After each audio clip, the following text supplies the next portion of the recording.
yung tatay niya na nakapiit ngayon sa The Hague, went out of office with the highest approval rating in the history of this country for any president. In the high 80s, ang sabi nga ni Ronald Holmes ng Pulse Asia. Noon pa yan eh. Yun ang gawain ni Bongbong Marcos eh. Di ba? I will not let ICC meddle in our affairs. Anong ginawa? Pinakidnap si Tatay Digong. Ayoko na ng impeachment against VP Sara. Anong ginawa? Na-impeach si VP Sara. Hindi tayo ano pa yung mga sinasabi na basta ito ano na to budol trademark na talaga itong administrasyon na to, lalong-lalo na si Bongbong Marcos. Pag sila ang nag-uusig, no, okay lang. Pero pag yung mga kritiko na ang nagsasalita, ay talagang iniipit nila. Meaning to say, itong gobyerno na to, wala na talagang magawang matino. Opo, ano naman masasabi mo by EB dahil meron ding nagbibigay pahayag, nagtataka, yung Vice Presidente wala naman daw ginagawa pero bakit mataas ang grado? Sa tingin mo ano ang nakahata kung bakit ay mataas pa rin ang tiwala ng taong bayan?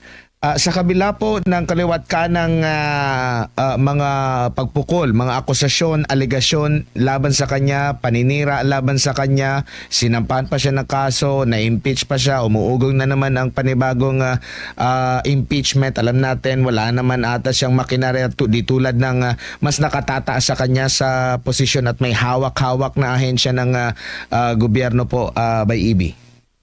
Ayun na nga, no? Yung mga kritiko ni VP Sara, ang sabi, kaya nga popular siya at yung mataas yung trust rating kasi wala naman daw ginagawa at hindi naman siya yung command responsibility sa mga kapalpakan ng mga nasa ehekutibo, no? Pero my argument is that, of course, no, totoo na spare tire lang si VP Sara. Pero ganun din, if you look back at history, traditionally yung mga vice presidents ay hindi nga yung kanilang ratings masyado kasi wala nga silang masyadong issue dahil hindi sila yung nasa front ng executive.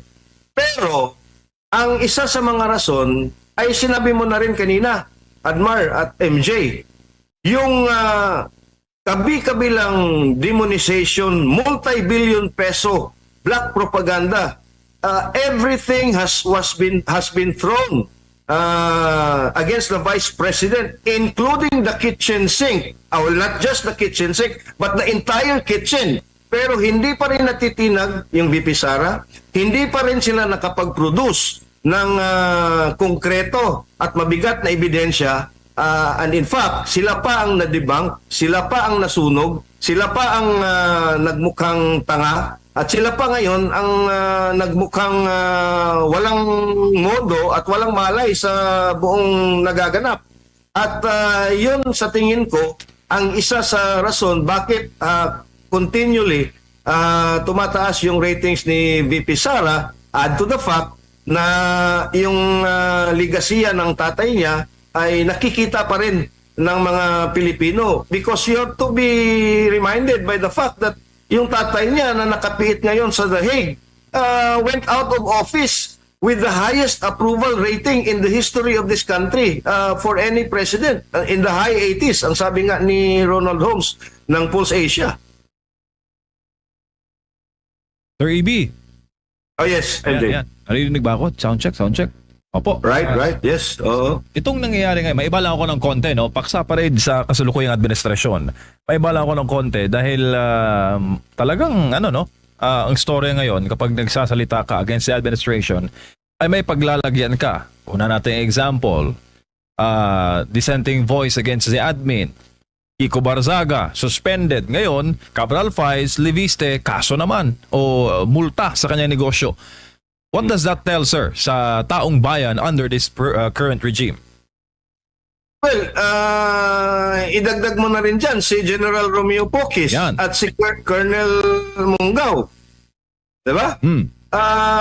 Ito, talaga namang nakikita natin yan noon pa doon sa TRICOM at yung pilit nilang pag-destroy na doon sa mga hearings ng Quadcom nung yung mga vloggers, and I was one of them, no, na hindi ako nakadalo sa mga hearings na yun, na talagang pinaiyak nila, talagang ininsulto nila sa harap ng publiko under the guise of parliamentary inquiry, at hindi sila mahabla-habla kasi nga they are immune, no, may parliamentary immunity. At ngayon, the same strategy has been employed by this administration, at again, this moment in our country's history are filled with so many firsts, no. This is the first time in the history of this country, I think, no, as far as I'm concerned, na isang bilyonaryong oligarko katulad ni Enrique Razon, who is now the richest Filipino on record, ay hinabla ng isang cyber libel or 2 counts ng cyber libel charge itong si Congressman Kiko Barzaga. At coincidentally, ganun din itong si Congressman Libiste, and I'm pretty sure in 2026, no, talagang magiging intensified pa yung kanilang pagpupukol ng kung ano-anong mga reklamo doon sa perceived to be kaalyado ng mga Duterte, o kahit hindi kaalyado, ay speaking against the administration. You know, you have Congressman Igay Erice. He's a prime candidate, no? If I may say so. Toby Tiangco is also a prime candidate, MJ. Opo, at tapos kung sila po ang magsasalita, parang no-oblige na huwag kayo matakot na magsalita. Siwalat ninyo ang nakikita ninyo. Tulungan nyo kami sa investigasyon sa flood control. Mga ganong mga pronouncement, Sir EB. Pero iba naman ang sinasabi, iba naman po ang nangyayari, at iba naman po ang ginagawa, sir. Noon pa yan eh. Yun ang gawain ni Bongbong Marcos eh. Di ba? I will not let ICC meddle in our affairs. Anong ginawa? Pinakidnap si Tatay Digong. Ayoko na ng impeachment against VP Sara. Anong ginawa? Na-impeach si VP Sara.